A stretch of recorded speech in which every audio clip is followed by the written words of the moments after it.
नमो नमः दोस्तों, good afternoon. आप सभी का एमएस क्लासेस 1 में स्वागत और अभिनंदन है। दोस्तों, आज हम नया टॉपिक लेकर उपस्थित हुए हैं। इसमें हमको देखना है कि जो हमारे संस्कृत के कवि हैं उनका जो है निवास स्थान क्या है, क्योंकि यहाँ पे हमें झारखंड में पढ़ना है कि जो कवि का सामान्य परिचय। तो कवि के सामान्य परिचय में हमें जो है उनका जन्म स्थान, उनके माता पिता का नाम, कब उत्पन्न जन्म हुआ था, कौन से सन में, और कौन सी उनकी रचनाएं हैं, यह सभी हमको पढ़ना है। तो यहाँ पे दोस्तों हम एक साथ जो है उनका जो है जन्म स्थान को देख लेते हैं, जो हमारे लिए इजी होगा जो है जो रिवीजन करने के दृष्टि से। तो यहाँ पे हम रिवीजन करेंगे कि यहाँ पे जो है जो कवि हैं संस्कृत के, उनका निवास स्थान क्या है। ठीक है दोस्तों, तो आइए हम जो है स्टार्ट करते हैं।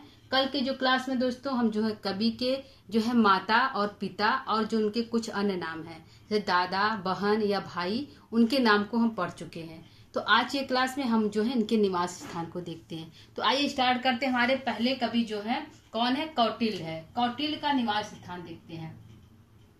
कौन है दोस्तों? कौटिल्य। जो है इनकी रचना क्या है? कौटिल्य की रचना अर्थशास्त्र। ठीक है, अर्थशास्त्र को हम कल बता दिए हैं दोस्तों। अर्थशास्त्र है, इसमें जो है कवि ने पूरी तरह राजनीतिक पर आश्रित है, जो अर्थशास्त्र है।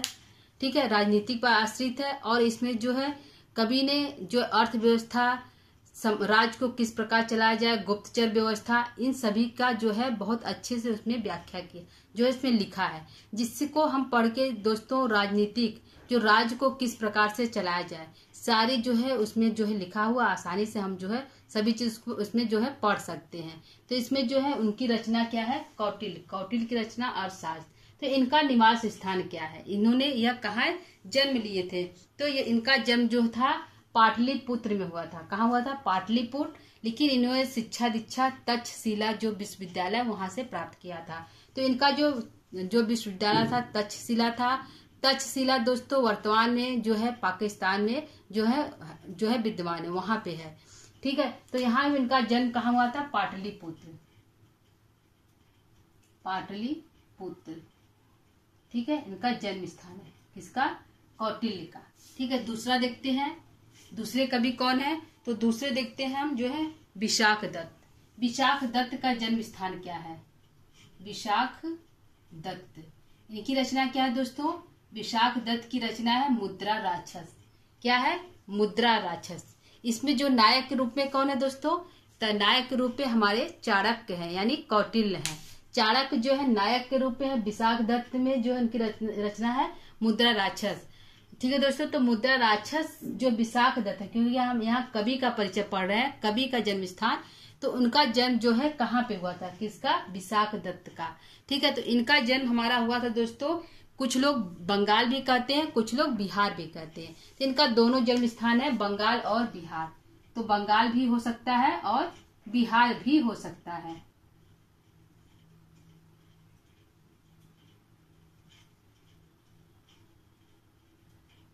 बंगाल भी है और बिहार भी है। बिहार भी है। ठीक है, अगला देखते हैं। तीसरे हमारे कवि कौन है? तो तीसरे कवि को हम देते हैं दोस्तों कि हमारे जो है कृष्ण मिश्र हैं। कौन है? कृष्ण मिश्र है, जिन्होंने रचना की प्रबोध चंद्रोदय। कृष्ण मिश्र जो है, कृष्ण मिश्र, यह जो है इनकी रचना है। यह इन्होंने नाटक लिखा है जी। ठीक है दोस्तों, इन्होंने नाटक लिखा है और नाटक का नाम है प्रबोध चंद्रोदय। ठीक है, प्रबोध चंद्रोदय उदयम में दोस्तों शांत रस का प्रयोग किया गया है। इसमें नायक और नायिका के रूप में दोस्तों मति और जो है विवेक है, प्रतिनायक के रूप में मोह है। तो इसमें जो है जो हमारे जो है जीवन में जो व्यक्ति क्रोध, ईर्ष्या, मोह, बुद्धि, मति, घृणा जो है, ये सब शब्द आते हैं। तो इन्हीं शब्दों को उन्होंने जो है कृष्ण मिश्र ने जो है पात्र के रूप में लिया है। जो है यह जो नाटक है, यह रंगमंच पे दोस्तों सफल नहीं हो पाई, क्योंकि जो नाटक किया गया वह जो है हमारे जीवन से संबंधित ईर्ष्या, क्रोध इत्यादि को लिया गया, इसलिए सफल नहीं हो पाया प्रबोध चंद्रोदय। तो इनकी जो कृष्ण मिश्र की जो है इनका जन्म कहाँ हुआ था? कृष्ण मिश्र का। तो इनका जन्म दोस्तों बिहार में माना जाता है। कहाँ आता है?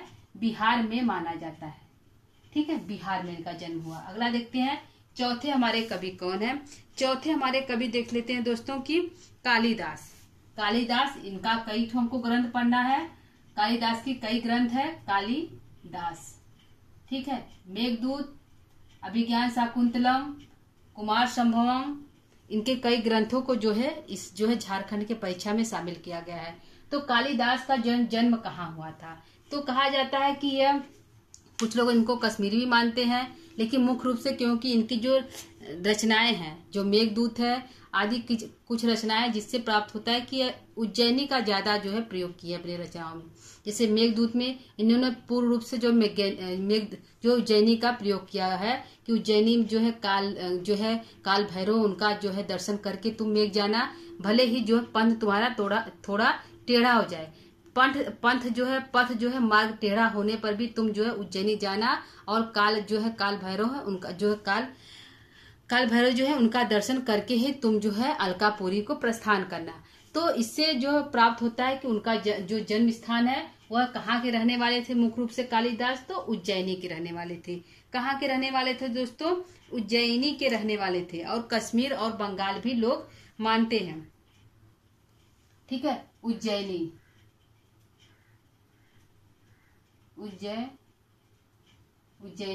ठीक है, उज्जैनी मानते हैं, और जो है बंगाल और कश्मीर भी मानते हैं, कश्मीर भी मानते हैं, उज्जैनी भी मानते हैं, बंगाल और जो है उज्जैनी भी मानते हैं, और बंगाल व कश्मीर भी मानते हैं, ठीक है। उज्जैनी भी मानते हैं और बंगाल जो है क्या कहते हैं, बंगाल और कश्मीर भी मानते हैं। उज्जैनी भी है और बंगाल और कश्मीर भी है। चौथे कवि देखते हैं हमारे कौन से, पांचवें कवि कौन से हमारे हैं दोस्तों? तो पांचवें हमारे कवि हैं बाण भट्ट। बाण भट्ट को देखते हैं, यह कहाँ की है? बाण भट्ट। तो इन्होंने रचना की है कादम्बरी और जो है हर्षचरितम। तो हर्षचरितम के लेखक जो है बाण भट्ट है, कादम्बरी के भी लेखक जो है बाण भट्ट है। बाण भट्ट एक कथा है, हर्षचरितम जो है आख्यायिका है, ठीक है दोस्तों। तो इन्होंने मुख्य रूप से इनका रस क्या है? तो श्रृंगार रस है दोस्तों। हम इसलिए कुछ जो एक्स्ट्रा बता रहे हैं क्योंकि परीक्षा में हम रिपीट कर रहे हैं, जो हमारा जो है इसको जो हम रिपीट कर रहे हैं, तो थोड़ा सा बता देने से आप लोग का जो है याद हो जाएगा, इसलिए इसको जो है हम बार बार बोल रहे हैं कि उनका रस क्या है, उसमें कौन सा रस है, कौन सा उसमें जो है कहाँ के रहने वाले थे, उनके माता पिता क्या है, तो थोड़ा सा इसको हम देखते हैं, ठीक है। तो यहाँ बाण भट्ट के है, तो इनका जो जन्म कहाँ हुआ? तो सोर नदी के किनारे। कहाँ हुआ था दोस्तों? प्रीतिकूट सोर नदी के किनारे। कहाँ हुआ था? प्रीतिकूट और सोर नदी के किनारे। सोर नदी के किनारे।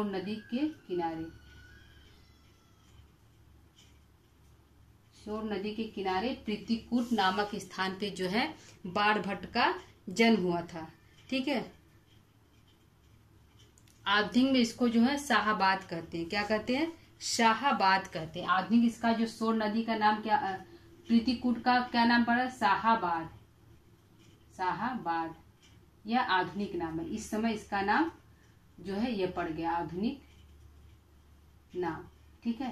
प्राचीन नाम जो है प्रीतिकूट था, लेकिन अब जो वर्तमान में प्रीतिकूट का नाम बदलकर शाहाबाद हो गया है, ठीक है दोस्तों। अगला देखते हैं, छठवां हो सकता है कि ऐसा प्रीतिकूट की जगह शाहाबाद भी पूछ सकता है, इसलिए थोड़ा ध्यान दीजिएगा। प्रीतिकूट नामक स्थान पे हुआ था, लेकिन वर्तमान में प्रीतिकूट नाम का चेंज होकर शाहाबाद हो गया है, ठीक है दोस्तों। आइए देखते हैं कि हमारे भारवी का जन्म कहाँ हुआ था। भारवी का जन्म स्थान क्या है? तो कहा था यह धारा नगरी जो अचलपुर के दक्षिणार्थ में हुआ। इनका जन्म कहाँ हुआ था? धारा नगरी अचलपुर में इनका जन्म हुआ था। दो दक्षिणार्थ है, जो दक्षिण में बसने वाले थे। तो कहाँ पे है दोस्तों? धारा नगरी क्या है? अचलपुर के धारा नगरी क्या है? अचलपुर दक्षिणार्थ कहाँ पे हुआ?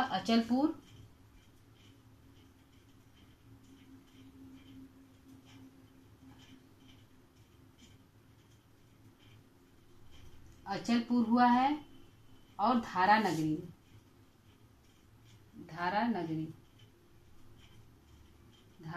अचलपुर, धारा नगरी और दक्षिणार्थ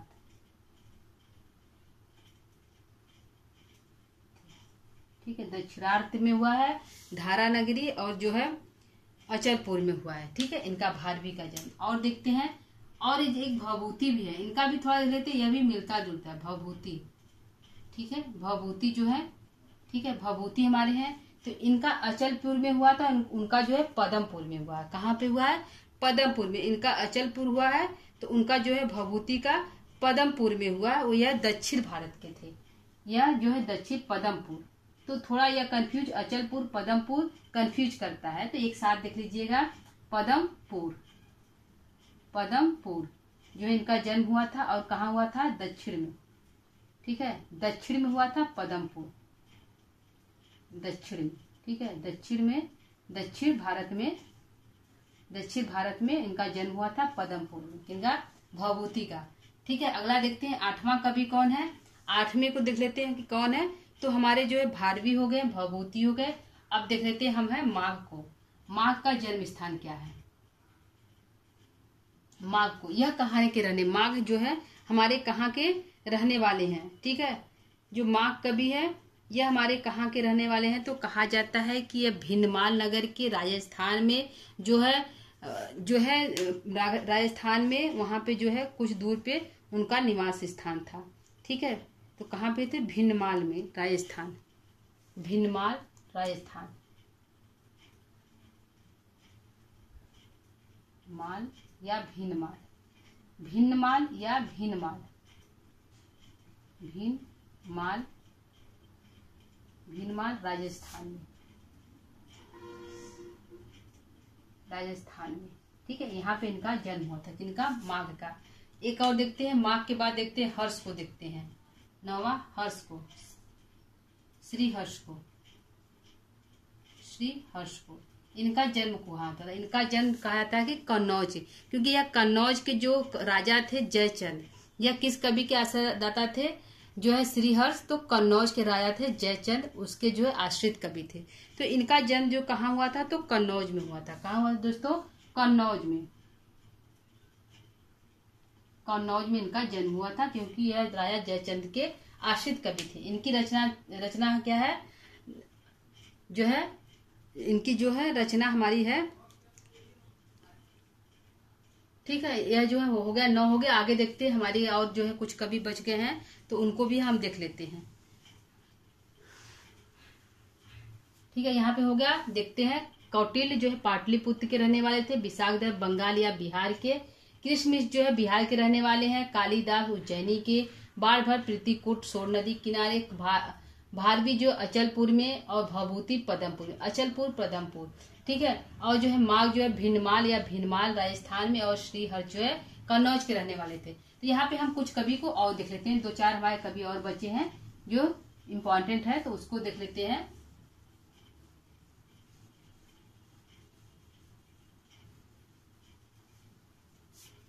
ठीक है दोस्तों, तो 2-4 हमारे कवि हैं, उनको भी हम देख लेते हैं।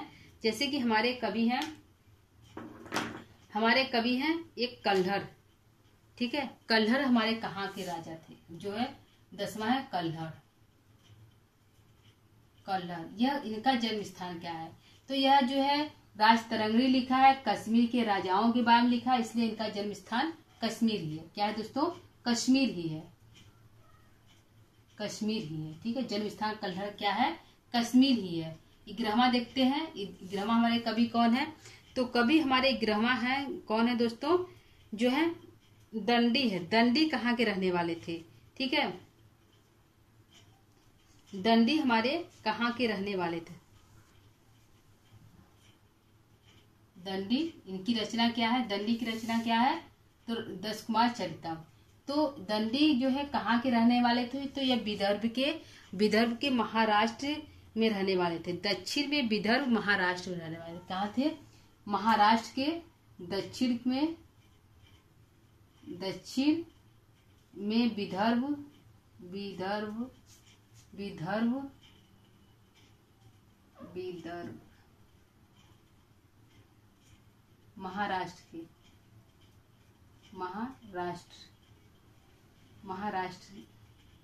महाराष्ट्र के रहने वाले थे। ठीक है, दक्षिण में विदर्भ के, महाराष्ट्र के रहने वाले थे। कौन दोस्तों? तो यह हमारे थे ये हमारे कवि हैं जो है दंडी, ठीक है, दंडी हो गए। अश्वघोष कहाँ के रहने वाले थे, ठीक है, अश्वघोष कहाँ के रहने वाले थे, बरहमा अश्वघोष, अश्वघोष, ठीक है। अश्वघोष जो है कहाँ के रहने वाले थे, तो अश्वघोष जो है साकेत अयोध्या के रहने वाले थे। कहाँ के थे, साकेत अयोध्या के रहने वाले थे। जो साकेत नामक स्थान पे इनका जन्म हुआ था, लेकिन वर्तमान में साकेत को अयोध्या कहते हैं। क्या कहते हैं, अयोध्या कहते हैं।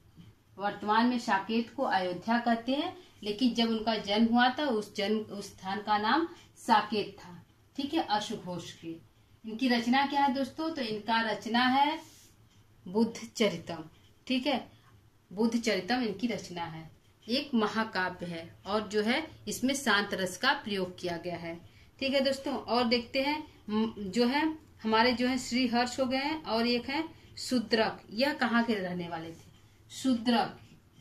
शूद्रक की रचना क्या है, जो है मुद्रा, जो है शूद्रक की रचना हमारे है मृच्छकटिकम, ठीक है। यह जो है मृच्छकटिका हमारी जो रचना है वह श्रृंगार परक है। इसमें श्रृंगार रस का प्रयोग किया गया है। इसमें नायक जो है चारुदत्त है, नायिका जो है बसंत सेना और धूता है। तो यहाँ पे जो शूद्रक का निवास स्थान क्या है, तो यह दक्षिण के रहने वाले थे, तो दक्षिणार्थ कहा जाता है, दक्षिणार्थ, ठीक है, यह दक्षिणार्थ इनको कहा जाता है, ठीक है। दक्षिण के रहने वाले थे इसलिए इनको दक्षिणार्थ कहा जाता है, ठीक है दोस्तों। आगे देखते हैं 14वां हमारा है, एक और हमारे कवि हैं, एक और देख लेते हैं, भर्तृहरि। यह कहाँ के रहने वाले थे, भर्तृहरि यह कहाँ के रहने वाले थे, तो इनके राजा जो पिता थे गंधर्व सेन के राजा थे, गंधर्व सेन थे, तो मालवा के राजा थे, तो यह मालवा के रहने वाले थे। कहाँ के थे, मालवा के रहने वाले थे, क्योंकि इनके पिता गंधर्व सेन थे और जो है मालवा के रहने वाले थे। तो भर्तृहरि के पिता गंधर्व सेन, तो उनका जन्म स्थान मालवा है, ठीक है, मालवा प्रदेश उनका जन्म स्थान है, ठीक है दोस्तों। तो यह हमारे हो गए जो है जो झारखंड के हिसाब से जो जितने भी कवि हैं, क्योंकि कालिदास का कई रचनाएं दोस्तों, तो इसलिए क्योंकि हमें 20 कवियों को पढ़ना था, तो यहाँ पे हमारे 14-15 कवि हो रहे हैं, क्योंकि जो रचनाएं हैं कालिदास की कई रचनाएं हो जा रही हैं। और कुछ जो है कवि के जो है जन्म स्थान के बारे में कुछ अता पता नहीं है दोस्तों, तो इसलिए इतने जो जितने कवि है उनका जो है जन्म स्थान लेकर हम उपस्थित हुए हैं, ठीक है दोस्तों। तो आज की क्लास आप लोगों का कैसा लगा, ठीक है, जो क्योंकि रिवीजन के हिसाब से चल रहा है दोस्तों, आसानी से आप रिवीजन कर सकते हैं एक बार में देख कर कि जन्म स्थान क्या है या फिर इनके माता पिता कौन है। यह हमारी दूसरी क्लास आज का है कि इनका जो है निवास स्थान का है, एक जगह पर लाकर दे दिए हैं, ठीक है दोस्तों। तो क्लास को यहीं पे विराम करेंगे। कल हम जो है नए किसी टॉपिक को लेकर उपस्थित होंगे। तब तक के लिए दोस्तों नमः संस्कृताय।